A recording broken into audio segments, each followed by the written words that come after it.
All right, well, as I mentioned, um wearing headphones this morning because I need to speak a little more quietly, and my wife's in a meeting next door. But so hopefully you can hear me okay. I don't know, these are kind of funny with the little lights there on the side. I don't know what that's all about, but it's kind of like a space. I don't know. But it's good to see you guys. So we're getting closer and closer to module two. It's just a few weeks away. I'm staying caught up on grading the assignments, so just keep putting those in. I think I've only got a couple that I need to grade that just came in, so trying to stay on top of that. Also, too, I just want to remind us, I appreciated your prayer, Chong, about just uh, these classes are meant not just to give us information or help us be better students or more skilled preachers. Obviously, those are good things, but we want to also remember that, as Paul said, the goal of our instruction is love from a pure heart and good conscience in First Timothy. And I think at times we can lose sight of that a little bit, especially if we're studying a difficult passage or we're under pressure to have a message ready or a teaching ready.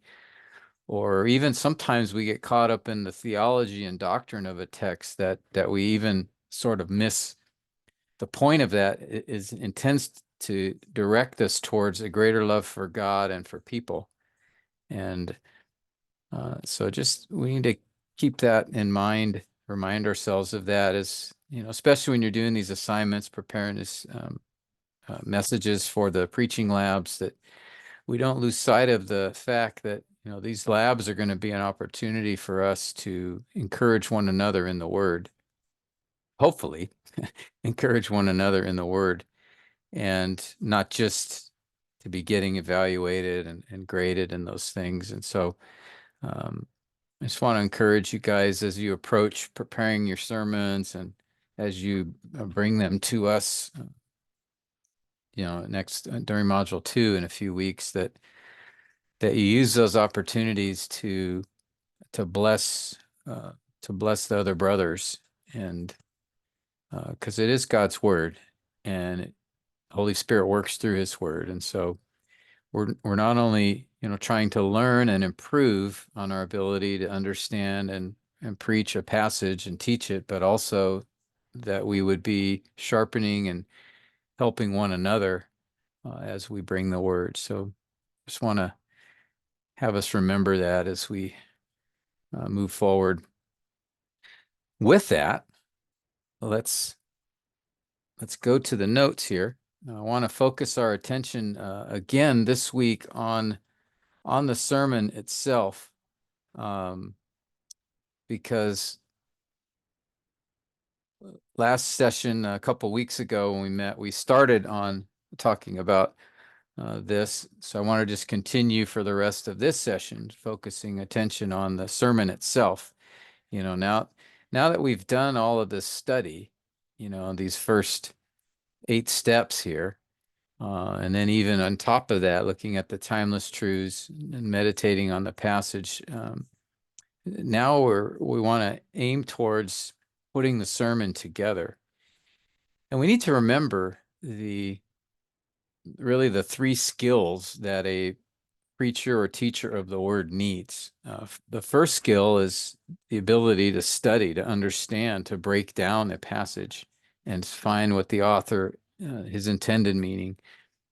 And then secondly, teacher needs to be able to take that main idea and a message from the author and then write out or put together a clear, accurate sermon. So he needs to be able to form thoughts that he can communicate well. And then that's the third skill that a preacher or teacher needs, is to be able to communicate. And these are 3 different aspects, 3 different skills that we need to work at, is the study, the preparation of the sermon and then the actual delivery of the sermon or the teaching. And so now we're at this stage in the process, and as we've been reviewing it here, we're at the place of putting the sermon together. So we've covered the exegesis, that's those first 8 steps, and now we're looking at the exposition, which is putting the message together. And so last time we met, we started with the objective of the sermon, that we need to keep this in mind. I would even have these printed out or written wherever you study, wherever you prepare, that you have these principles next to you in your sight on the desk or wherever it is you're working on the message, because we want to keep these objectives in front of us. The first objective, as we talked about last time, was to be accurate. That's number one, right? You must understand the passage. And so this goes without saying, this is the top priority. If we're not good at anything else, we at least must be accurate. And then secondly, right after that, second in importance is we need to be clear. So we need to understand, you as the preacher, pastor needs to understand the text, but then you need to be able to help your hearers understand the text. And so it's great to be accurate. That's important, that's critical, that's the top priority. But if you are not clear, then you're not going to be helpful to your hearers. So we have to be accurate and clear. You need to understand the passage, and then you need to help your hearers understand the passage. And then thirdly, so those two would be requirements. You cannot, you should not preach or teach anything unless you're accurate or clear. But thirdly, I would say that third objective is to be applicable. That is to help your hearers respond to the passage. We talked about that from 2 Timothy when Paul said to exhort. He said, preach the word, reprove, rebuke, and then he said exhort, which comes from that word to come alongside.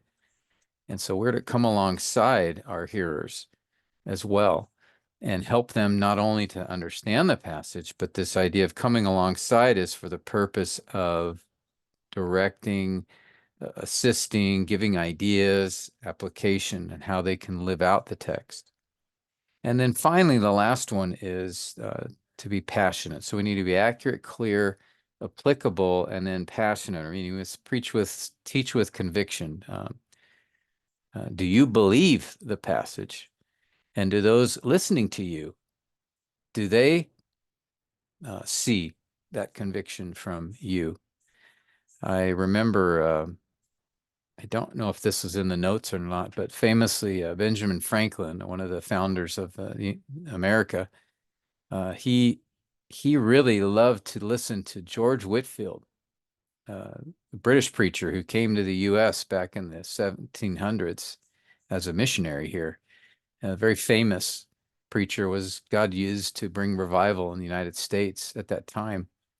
And Benjamin Franklin he wasn't a Christian. He didn't believe in God, but he said that he would like to go and listen to George Whitefield when he would preach. And Franklin said at one time, I don't believe what he's saying, but I know he does.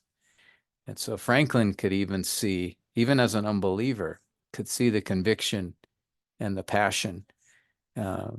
Unfortunately, he didn't respond to the message, but it's kind of interesting. He noticed that conviction. And so I think it's important for us to not only, we must be accurate and clear, but also, I think, preach and teach in such a way that we convey a conviction. And that's one of the main reasons to do the meditation step right before you put the sermon together, because that is a time intended to let that passage work on our own hearts and for us to think about how does it apply, as we discussed a few sessions ago. But that's meant to, one of the reasons for that step is to really help to develop that passion and conviction as the passage, as the Spirit works on you through the passage and works on your own heart, that then that I have found that particular step of meditation, thinking about the text, how it applies to me, praying about it personally, I have found that to be one of the most helpful for me to have a conviction as I preach the text, because it's gripped me. And so I know it can grip, it can affect those hearing it. And so remember, like with Jesus, one of the things said often about him was, I remember after the Sermon on the Mount, those listening said, he preaches with authority. Um, and of course, much of that was he would just say what was true and he wouldn't quote this or that rabbi or teacher, but also the way he spoke was with conviction and impact. So those are the four objectives as we looked at last time. And then we went from that, considering the objective of the sermon, to the actual sermon itself, the structure of the sermon. And we considered the basic expository sermon has just three elements, an introduction, a body, and a conclusion. Now, again, this is not the biblical mandate for your sermon, but this is over time.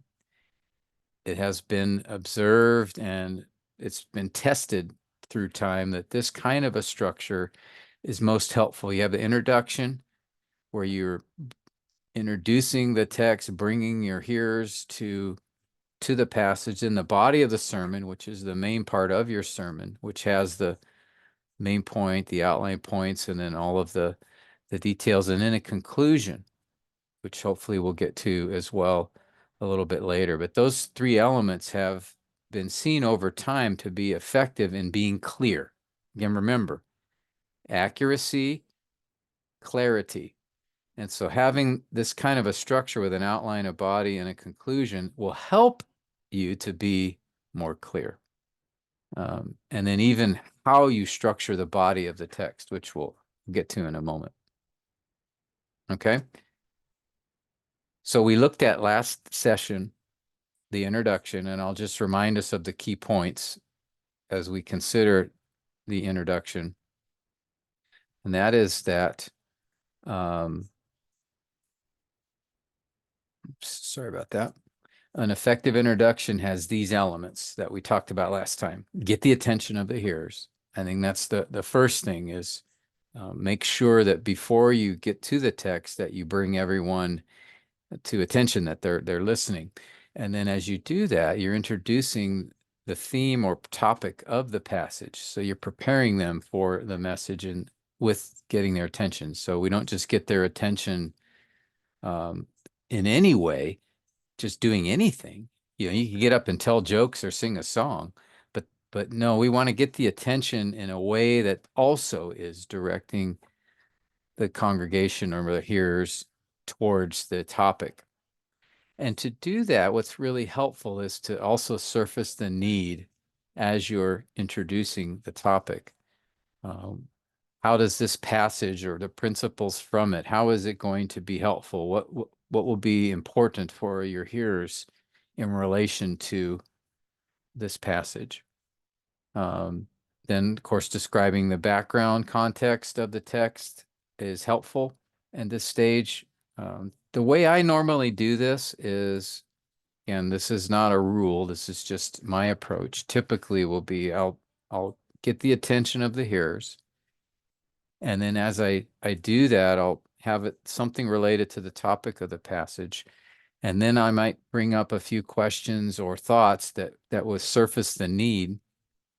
I'll move to the text and read the passage, and then identify the main point from the text. And then usually after I read the passage, that's when I'll bring in the background. Sometimes before I read it, but sometimes after. And I only bring in the background context that's going to be helpful for that passage.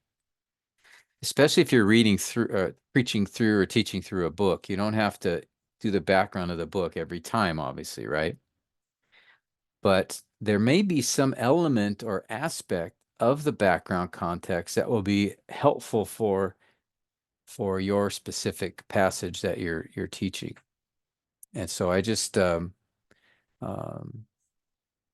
for example, if you're in Philippians and you're teaching on, a lot of the theme there is unity, um, as you're maybe looking at chapter 4, when it's talking about Yodia and Syntyche and they're not getting along, and he asks people to come alongside them, that would be a good time to bring in that part of the background of the letter, that one of the reasons Paul wrote Philippians was not only to express his thanks for their gift, but also to address this conflict between these two ladies because of the potential impact on the gospel. So what I'll typically do, as I said, is I'll often bring the background of the passage in after I read it. Uh, and then, or sometimes before, and then the introduction, another key element in the introduction is you want to make sure that you transition to the body of the sermon, but make sure to state the main point of the message. This will be something that I uh, emphasize. You'll hear me repeat it over and over. Is what is the main point of your sermon? Have you communicated it? Have you articulated it? And I encourage you do it at the introduction. So here today we'll see from Philippians chapter 4 three um, three ways to promote unity in the body of Christ. Something like that. So you'll want to really focus attention on making clear what your main point is. I think we gave the illustration in class of the importance of the main point. It's like throwing a ball to a person. What's the difference between throwing a ball to someone and throwing a handful of sand, right? If I throw the sand, it goes everywhere, right? And they might get some little bits here and there, but if you throw a ball, right, it goes right to them and they can grab that, they can catch that. But if you throw sand, if you have all kinds of points and all kinds of, if it's not clear what the main point is, then they're not going to grab it, or very unlikely that they will. So bring your main point in at the beginning of the message, and then you're going to repeat that main point as you go through the message. And so I'll explain that as we move forward talking about the body of the sermon. Okay, so all of that is by way of review and reminder. Are there any questions or comments about that before we go to the next part of the sermon itself? Anybody have any questions or comments?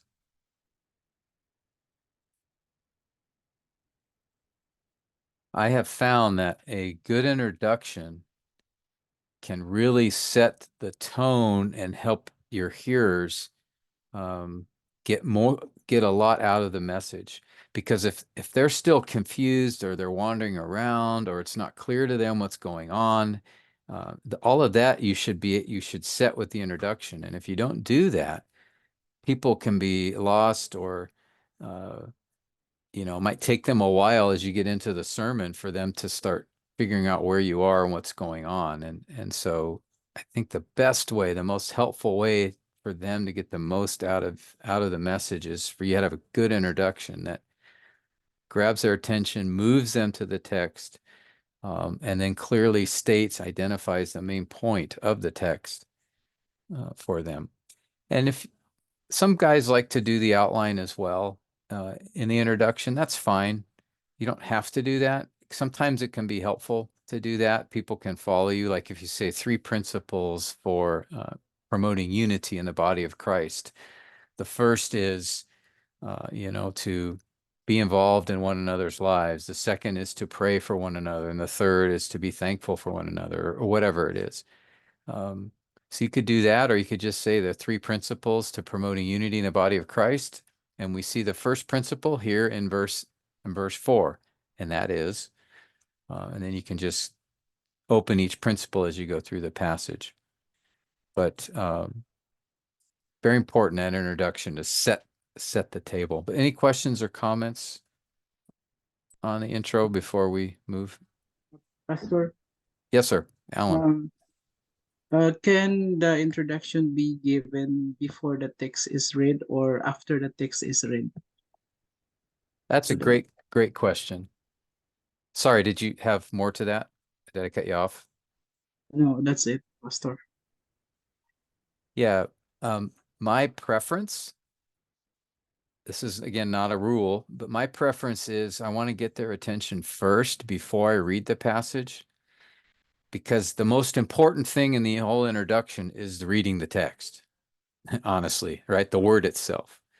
So, in my experience, um, I have found that I think it's better to get their attention, surface the need, and then by the time you get to reading the passage, you should have everyone's attention at that point. And so they'll hear the whole passage. But if you start with, today, let me begin by reading from Philippians chapter 4, verses 1 and 2. And what are the people doing, right? They're like trying to get settled. And what did he say? Where are we supposed to, what chapter, um, or they may still be distracted. You start reading and maybe they don't catch up to you until you're halfway through the text. And so, uh, I just think it's better to have the passage reading towards the end of the introduction rather than at the beginning. Um, but that's just a preference. I know many guys like to read the passage first, but I um, I just think not everyone will be listening if you do it at the beginning. Some people like to pray first before, and for the same reason, I prefer getting their attention before I pray or read the passage, because the passage and the prayer, I want everyone to be there with me. Um, so that's my opinion on that. Again, that's from Third Timothy. It's just Tim's uh, observations and opinion. Does anyone have any other thoughts about that or questions, or from your experience, what you guys like to do, or as far as when to read the passage?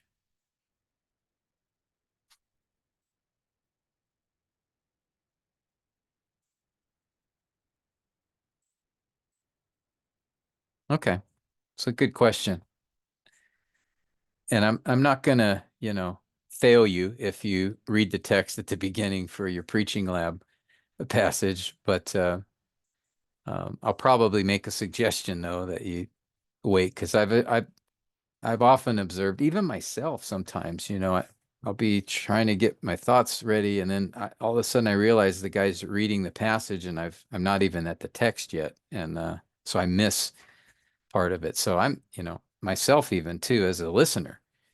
Um, at times it's just better if the text is read a little bit later in the introduction.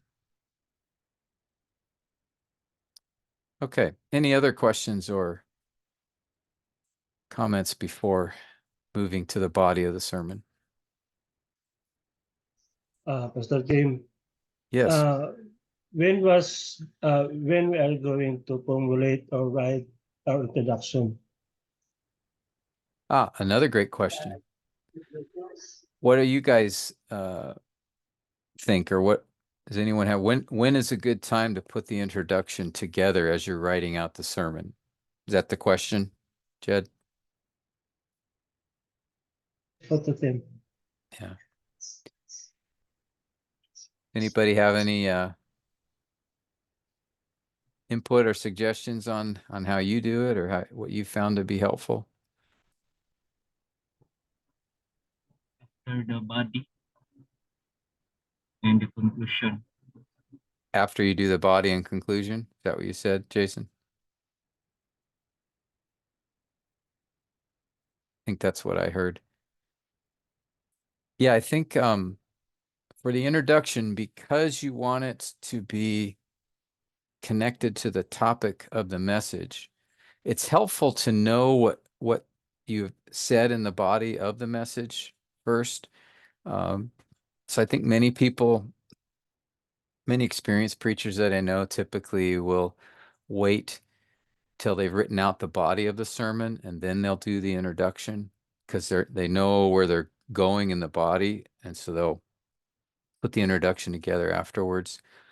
I sometimes do that, but other times I might start with the introduction because I've already put my homiletical idea together. So I have my main point, I have my outline, I know what the focus of the message is. And so because I know that, sometimes a thought may come to me as I'm praying or as I'm studying the text, or sometimes when I'm out walking or sleeping, going to sleep and thinking about the passage, something will hit me like, oh, that would be a good way to introduce it. So sometimes I will do it beforehand. And for me, it helps me to just get started. Because again, I know the main point of my text. I know my outline. So I know where I'm going generally. And then sometimes for me, just starting with the introduction gets my writing, thinking flowing, and it makes it just easier for me personally. But you definitely need to know what your sermon main point and where you're going in the sermon before you start with an introduction, because they have to be connected together. But I don't think you have to write out or have written the whole sermon out before you do the introduction. I think if you put thought and attention to the main point and the outline, then you know enough to do an introduction. One other kind of side thought with that too is it's really effective when you can connect your introduction and your conclusion together. So like as you're closing the sermon out, if you're able to link back to how you began the sermon, that can be very effective in sort of having the whole message sort of fit together. So that's something to consider. Even if it's just mentioned, like for example, I'm preparing a sermon, actually when I'm going to preach there at Living Word from John 4, and I'm introducing it by talking about a missionary named John Hyde, who was known for his commitment to prayer and missions. So I'm going to open the sermon with a story about him, and then at the end of the sermon, I come back to him in the conclusion, and just talking about, so what would make men like John Hyde sacrifice their lives to bring the gospel? So kind of tying back to how I started the sermon. And I think that can be very effective. Just a communication skill that can be very effective as well. So long answer to a short question, Jed, but did that address what you were asking? Yes, sir, because what we have learned from the conference, especially uh, the the teachers, the suggestion is after we compose the body and then the conclusion, then it's the time to write the introduction. So I just want to clarify some ideas. Yeah. And like I said, most do it that way, and I think that's a good approach. I just, as I mentioned, for me, there'll be times when I don't have the full sermon written out yet, but because I know where I'm going with it, I know the main point, can still put an introduction together. So it's again, there's no rule there, but you certainly don't want to start an introduction if you don't know where the sermon's going. And in fact, you shouldn't even be starting the sermon if you don't know where it's going. That's why we talked about the homiletical idea is the thing you have to have before you start writing the sermon. You have to know what is the main point here? What is the ball that I'm going to throw? And then what is my structure? What is the outline? And so you need to give a lot of thought to that. Because the harder you work at the homiletical idea, the more time you put in to identifying and forming the main point and the outline, the more clear your sermon's going to be. And so that's, yeah, how I would suggest definitely, either way works, but yeah, I think it is probably more common for guys to do the body first before the introduction. Chong, yeah, do you have a thought? Can we use a question in making a introduction? You mean like when you start, could you start with a question? Yeah. Question related to the sermon. Yeah, I think that can be an effective approach. And I'll often do it. So for example, if we're preaching from Philippians 4 and we say, we might ask something like, how common do you think conflict is in the church? Uh, is it easy to promote unity with one another? Uh, you know, you might start people, I think that could get their attention, get them thinking, yeah, there's, often people don't get along at church, so asking a question is a good way to engage the hearers. Or you can start with something like, have you ever been in the midst of a conflict and you don't know how to get out of it? You don't know how to resolve it.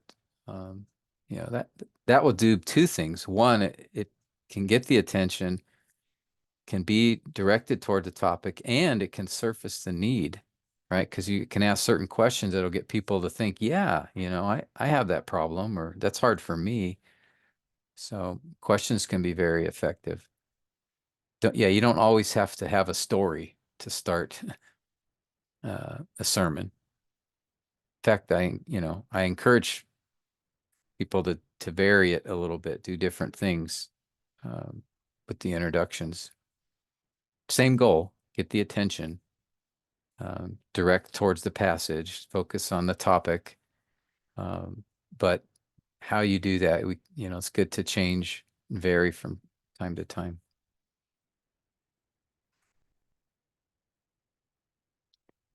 All right, these are great questions. Any others?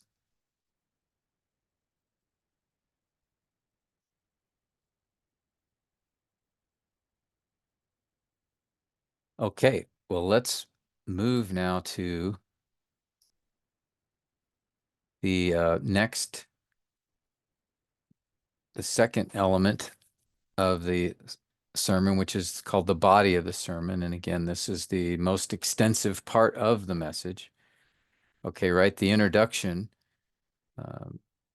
should not be that long. I think I mentioned last time, I try to aim for about 5 minutes on the introduction, 5 minutes or less. Unless I feel the need to develop the topic or the issue, I may spend more time in the introduction just to emphasize the importance of the topic or surface the need, or maybe sometimes if it's a difficult doctrine, I may need to take some time to prepare in the introduction. But normally 5 minutes or less on the introduction, because you want most of your time spent in the text, right? You want most of your time spent on reading the passage, explaining the passage, illustrating, applying, all of those things.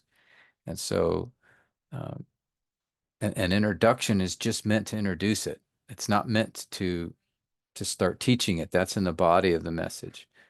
And so just try to aim for less than 5 minutes, especially for your preaching lab text, because you only have 30 minutes maximum on those. So if you take 10 or 15 minutes on the introduction, you've taken half of your time just to do that. So really, really work at being just 3 or 4 minutes if you can on the introduction.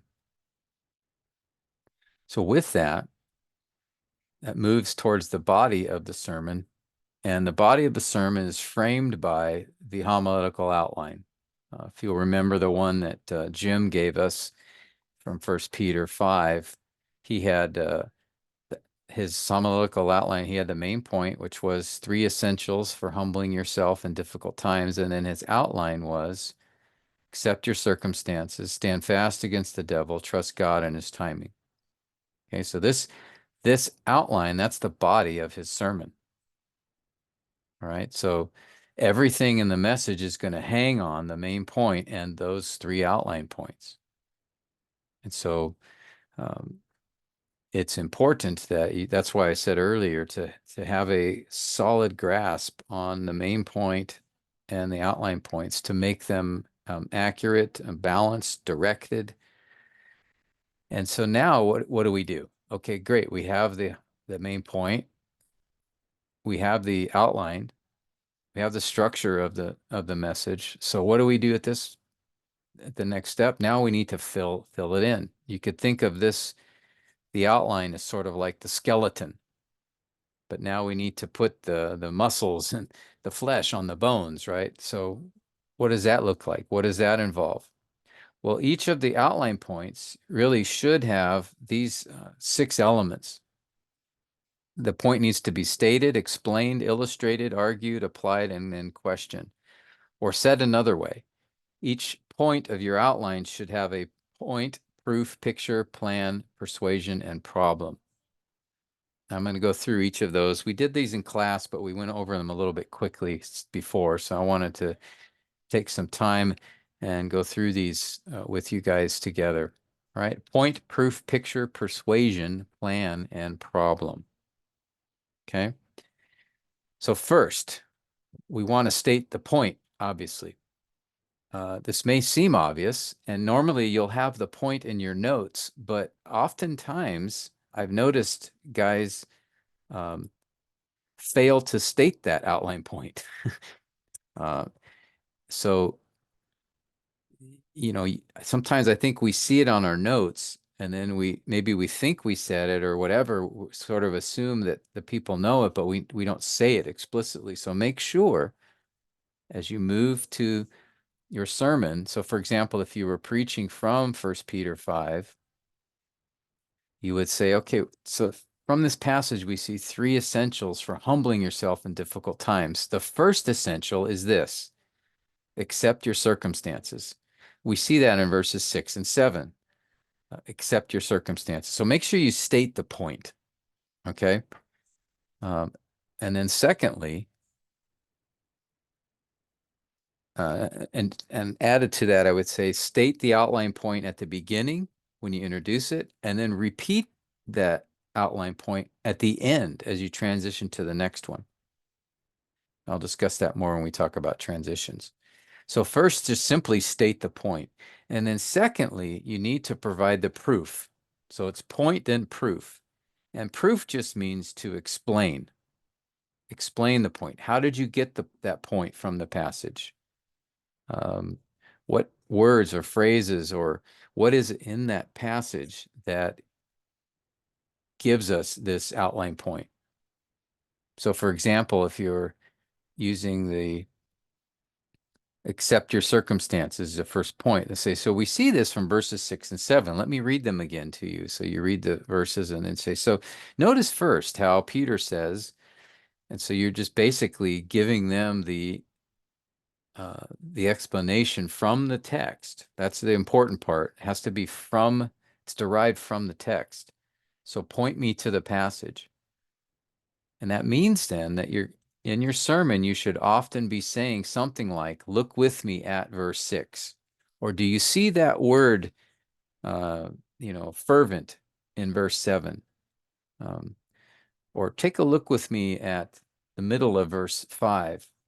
Or notice we see in verse 8 that Peter says, so you should be saying that a lot in your sermon. You need to keep bringing them back to the passage.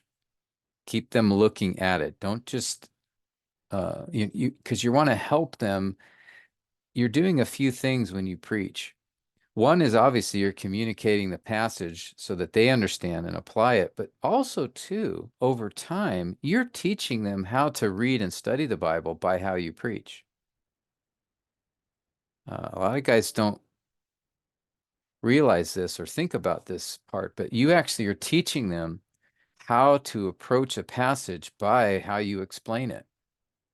And so if you just read a passage and then just from that point on, just talk about it, but you don't point them back to the text, you're not helping them to build the habit of focusing on the passage itself. And so I think it's very helpful and important to teach them how to study the Bible by how you explain the passage. So, do you focus first on the main clause in that point? Because each point should be derived from the main clause. So do you focus them? So notice first, the emphasis here is on, and then you reread or restate that point, and then you explain it. You might, this is where your word studies or some of the grammar, some of those things, you don't have to go into the grammar, but you should understand the grammar so that you're rightly explaining the passage. So this is really where you're you'll be pulling from what you've studied. Now, the caution, though, is when you do this, is to be careful you don't make this an exegetical exercise, that you bring in all of the technical terminology and, show them your diagram, and don't do that, okay? You don't have to do that. You need to understand the text accurately, but then when you explain it, make sure that you don't, what we call, do a data dump on your hearers, but just explain the important elements too. And so sometimes, guys will be tempted to, we found something really interesting, maybe when we were studying a text, but it's not important to the main idea of the passage or the outline of it. And sometimes guys will spend a bunch of time on some interesting side point.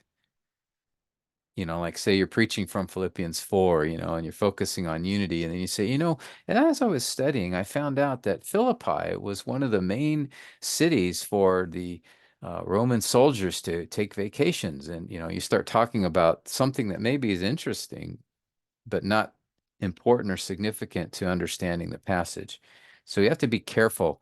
Or like if you did a word study and you learned all this stuff about a certain word, make sure you only bring into the sermon what will be helpful for your hearers to know about that. You don't have to bring in a bunch of other stuff, So this word was first used by Homer, and he used it in this way. And then it was used in the Septuagint. It was, and she's going through this whole history of the word, and much of that may not be helpful at all to what does that word mean in the context of this passage? Okay, does that make sense? What I'm saying? So this is where that skill comes in, of the ability to study and understand, but then how do you put it together in such a way that it's clear, that people can follow you, that it's not boring or distracting or confusing. And so it takes a skill to be able to do that. But in the explanation, that's what you're doing. You're taking all that information, all that study you did, and trying to put it together and explain it in such a way that it's easy to follow, that it focuses on the main things from the text, and that the people see from the passage how you came to that understanding. Another thing to be careful of is when you're doing the explanation, sometimes guys can tend to, want to bring in the four views of this particular word or phrase, So one view is, and another view is, and another view. Once in a while, that may be helpful to do, especially if it's a difficult or controversial topic. But normally, I would say don't do that. Just focus on because from your study, what was a conclusion that you have come to about the meaning of that particular verse or word? You may make a comment like, some think this word often refers to this, but in this context here, we see that word means this, and here's why. And so you can make reference maybe to another opinion, but don't spend a bunch of time doing that. People will get lost, and often they won't know, well, which one is it?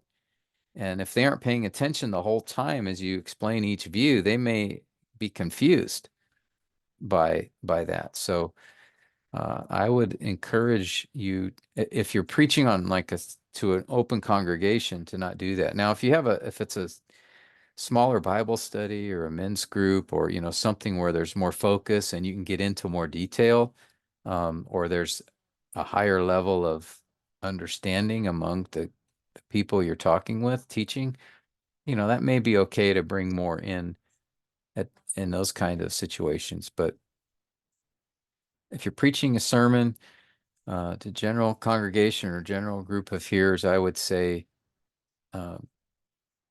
not to bring in multiple views too often. Okay. Thoughts about that or questions?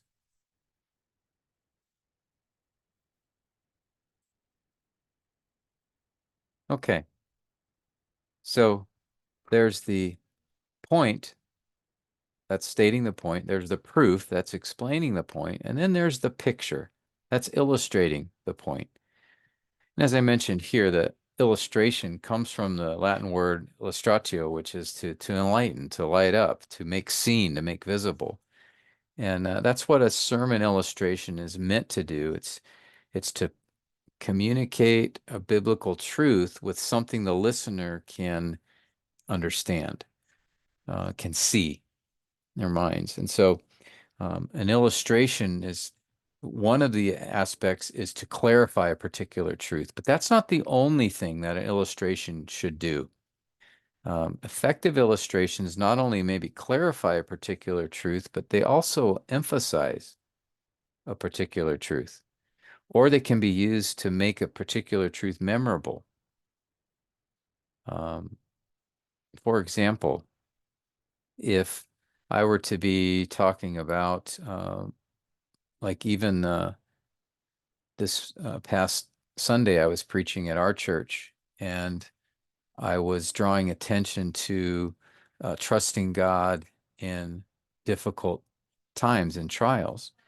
And I think the point was fairly well explained and clear. So I wanted to use an illustration, but not to make the point clear. I think it already was, but to really bring impact to the point. So I mentioned a person I knew that had lost their baby. Their baby died, and how that person then expressed his faith in God. That something he told me when I wanted to console him. And so I used that illustration in order to draw make more of an impact on the hearer.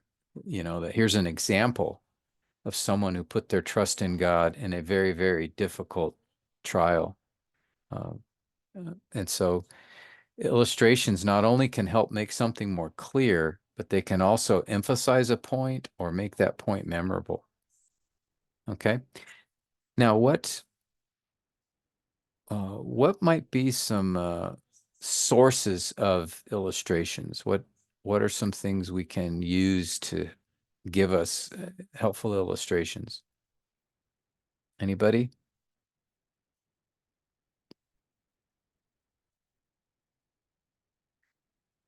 I know for some, illustrations can be hard. For me, they're hard. It's hard for me to come up with good illustrations. Some guys, it's easy. They're really good at it. Others, it's a little more challenging. But what have you guys found to be helpful for you in getting illustrations?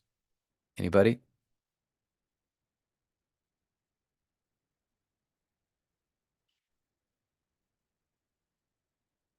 Nigel, how about you? If you're there, or Godwin, do you have something? I think the connection between the illustration somehow you can connect with the passage and also learn from that illustration in order to have in order the listener will be pondering that the biblical truths about the point that we're given. So that's how some have connection with that. Yes. So it's also important for the illustration. Yeah.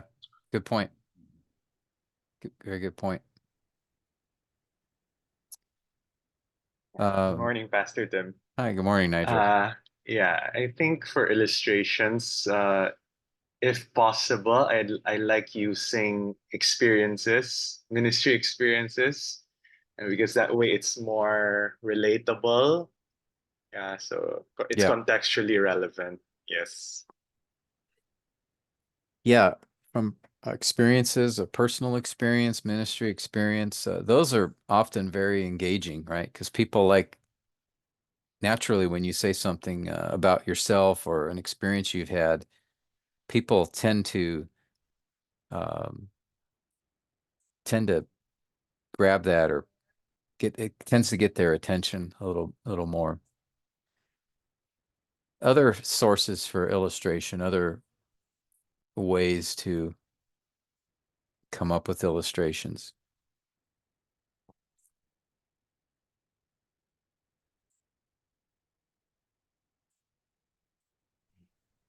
Hello, sir. How Funny, yeah. um because I hear somewhere I read somewhere by written by John MacArthur. He uses the problems of the world as illustrations of the text. I forget I forgot the book, but I think he uses illustrations of how does this text relates to the world. How does the world picture? How does the world uh, portrays portrays God Yeah. or Jesus in this text as a means of his illustration. So I think that also very helpful for having an illustrations as well. Yeah, that's good. I know Pastor John also likes to use the Old Testament or other parts of the Bible to illustrate. Uh, that's obviously a good source is the Bible itself for illustration, even introduction. Um, but then, yeah, also current events or issues that we have in the world or in the culture. Um, Books, stories, these also can be good sources. Honestly, there are websites that have illustrations, but I don't know what your experience has been with that, but mine has been I usually don't find those very helpful or effective. Sometimes I'll spend so much time trying to find one that connects to the topic that I'm not sure. Sometimes they've been helpful, but I would say don't spend more than 10 minutes on there. If you don't find anything in 10 minutes, maybe just, pray about it, ask the Lord to guide and direct you.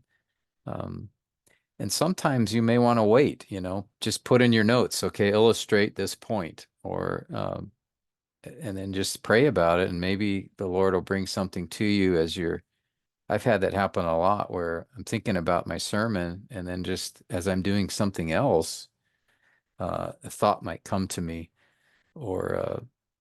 so that's something to keep in mind too. Any other thoughts or ideas about I think illustrations? this is a little related to what Pastor Sani said, but I also love using things from nature, like a Yeah. National Geographic highlight. Yes. Yeah, that's I mean, good. Jesus did that a lot, right? Our Lord did that Yes, a lot. he was very effective in that. And two, he recognized the culture, right? He used a lot of agricultural farming illustrations because that was the type of society that he, uh, was with. So, like if you're in IT Park, right? That's right. Maybe using some technical, like more technical related types of illustrations, that would connect maybe a little more with the audience. But yeah, things from nature. God has given us a lot of wonderful illustrations from nature. I mean, my wife's really good at that. It's like the other day we were weeding in our yard, taking weeds out of our yard, and it's like it's a difficult, long process, and she was talking about, weeds are like sin, in our lives, and they seem to grow up really easy, but they're hard to root out. And so, that's a great illustration. At least where I live, lots of people have yards, and so they have to deal with weeds. So that illustration would connect with my hearers. So it's also good. Think of illustrations that are going to have a uh, closer connection with the people that you're speaking to. Okay, any other thoughts about illustrations, sources? Hymnal songs. Yeah, that's a great one. Yeah. Maybe you could they're like the Amazing Grace, no, how it was written, no, it was produced during the tough time of his life, and was able to realize, no, the goodness of God, that God is really the only thing that we need in our life. Yeah, That's that's good. I preached when I preached Psalm 46. I started it. The introduction, actually, I focused on Horatio Spafford, who wrote "It Is Well with My Soul," yeah, and yeah. I That's kind of use the introduction I use that hymn as a way to introduce the message, and then at the end of the message, we actually sang that song together. So that's where, again, bringing the introduction and conclusion together, I did that with. But yeah, music, especially songs people are familiar with. Alistair Begg is really good at this. He loves music, so he knows lots of songs, and he's often bringing lyrics into the message as an illustration. yeah, because one time I preached a long time ago, no, I started singing the song as my introduction. Then I connected the message, no, to the song, how it was produced, no, during the life of that person who wrote the song.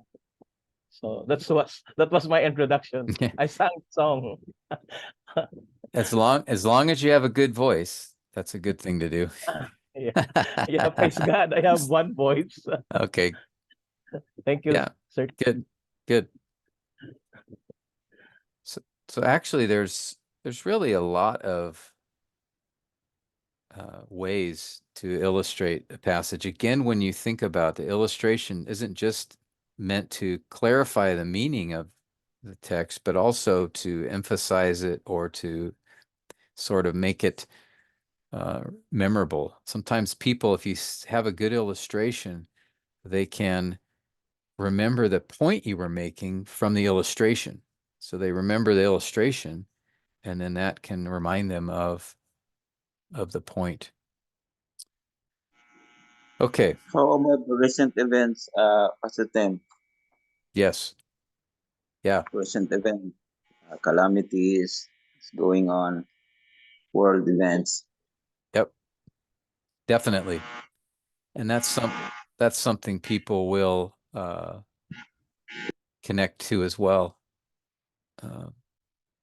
because it's something common to what people are experiencing or have heard about. So that's a great source. Just a few cautions with illustrations. Obviously, don't try to avoid illustrations that'll be too long. Like if you're telling a story and it takes 5 minutes or, longer, tell that people will get lost. Like, what's the point of this again? And I think we can use Jesus's parables as an example. His parables were often short. Not all of them. There were some that were longer, but many of them were short because he wanted to just focus on one point. So I think that would be helpful to keep in mind, to keep your illustrations, for the most part, try to keep them short. So reading long quotes or telling long stories, or or if it's something that you have to explain, like if you're gonna, I remember I thought I would use a illustration from physics, because I have a science background. So but then I found myself trying to explain this physical concept, and I ended up taking all this time, and I still don't think people understood. So it kind of backfired. So make sure to use an illustration that is clear itself, and also I think short. Um, be careful too. If you use an illustration that you borrowed from someone else, just make sure to give credit. Uh, one time I was introduced a psalm with, I heard a great sermon from Steve Lawson, and I loved his introduction. So I just basically repeated what he said. But, at the beginning, I said something, I gave credit to. I said, one pastor, I may have mentioned, Pastor Steve Lawson, really, I think, introduced this passage really well. And then I just did the introduction. So just make sure to if it's a unique illustration or something like that, to give credit to that. And then also be careful in your illustrations. If it's about you, just be careful how many you do that focus on you. It's okay to do some that can be very effective, but I would say be careful. And then if you use illustrations from someone else, just be very sensitive to personal information. Like, a lot of times I'll hear guys talk about someone a counseling situation. If it was a counseling situation of someone in the church, you may want to not give that illustration, because that could embarrass them. Even if nobody knows who it is, if you say, I was counseling somebody last week, and, then people are thinking, I wonder who that was, and then you're also, if you share personal information about them, even if you don't say their name, it's still, I would say, better not to do that, just for the sake of that person or their family, or others who may know a little bit about that person's situation, and you start talking about it in the pulpit, it can draw attention to that person. So if I bring counseling situations in as a sermon illustration or example, usually I'll try to do things that have happened in a previous church or situation. Or I won't say, like, last week I was counseling this person. I'll just say there was one time I was counseling somebody, or, so just be careful about the illustrations. And then lastly, related to that is, if you're going to give an illustration from someone else, a family member, make sure to ask their permission. If you're going to talk about your kids in your sermon, make sure you ask their permission, or your wife. That's just out of respect for them, because maybe it might be something that they don't want to have shared. Or so if you're going to use, like, yeah, the other couple weeks ago, I was listening to a guy preaching, and he talked about something his wife wanted, and it kind of came across in sort of a negative way. And I was kind of thinking, if I was his wife, I think I would be hurt by by him saying that publicly. So I don't know if he asked his wife or not, but I would encourage you guys to just ask if you're going to use another person's as an illustration. Make sure it's okay with them. And I've done that before, like people I've counseled or something. I'll say, hey, I was thinking about using an illustration. I'm not going to mention your name or any details of, but would it be okay? So I would just keep that in mind. So those are just some cautions. Any other cautions or any questions about that, or anything we should keep in mind or consider with illustrations, be careful about?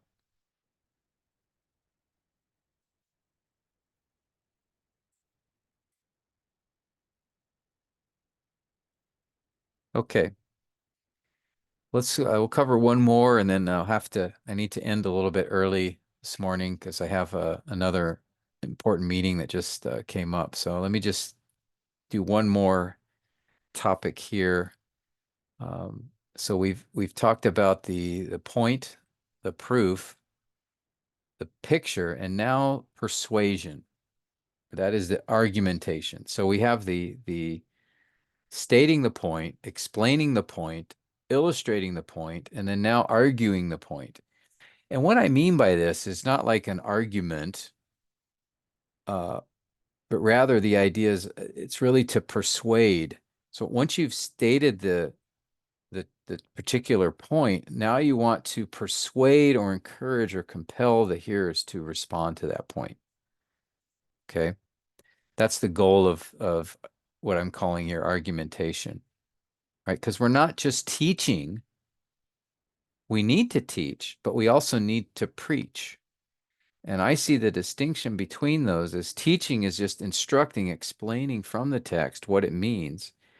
Preaching is then calling my hearers to respond, persuading them of the importance of this truth, calling them to consider it, to apply it, to respond to it.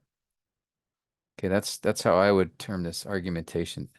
Again, a teacher merely explains the text. A preacher explains it and then compels his hearers to apply it. Explanation gives the point of the passage. Argumentation tells us why the passage matters and why we should respond. Those are two different things. We need to explain it so our hearers understand it, but then we also need to tell them why this matters. Why is this important? How do you apply it? Okay, that's the preaching part of this. What do we do with this text? So we need to not only explain, we need to also persuade. And so that's why we have the point, the proof, the picture, and then the persuasion. And I would say those three in particular, the point, the proof, and the persuasion are very important components that need to be in every outline point, that we need to focus on those things. And so, and you can mix the explanation and argumentation together. You don't have to do it by sections. As you're explaining something, you can then, call for a response and then explain the next thing in that outline point. So you don't have to do it after. You can do it as part of the explanation even. But we need to make sure we have that element, both of the instruction, the teaching, but then also the persuasion. Okay? Questions or comments about that?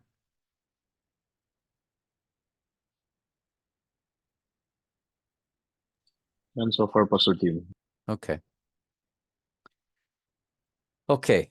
Well, we'll have to do the last two parts, the plan and the problem. We'll have to pick it up next week with those since I need to finish early here. But before I close up, are there anything from what we've covered so far this morning that you'd like to make comment about or ask question about, or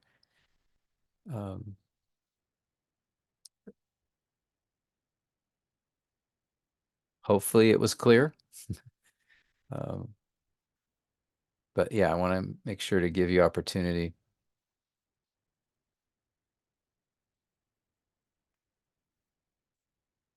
Okay. Well, appreciate you, brothers. Appreciate you taking the time to join us this morning. Plan on doing one more session together next week. That'll be our last one by Zoom before we gather together in person, face to face.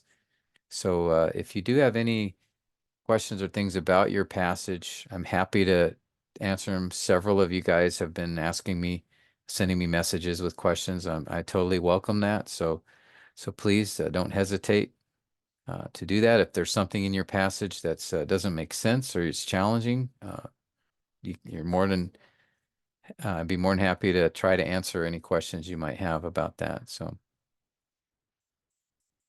with that, I want to again thank you guys. Maybe I'd like to ask Brother Yancey if you wouldn't mind closing our time in prayer.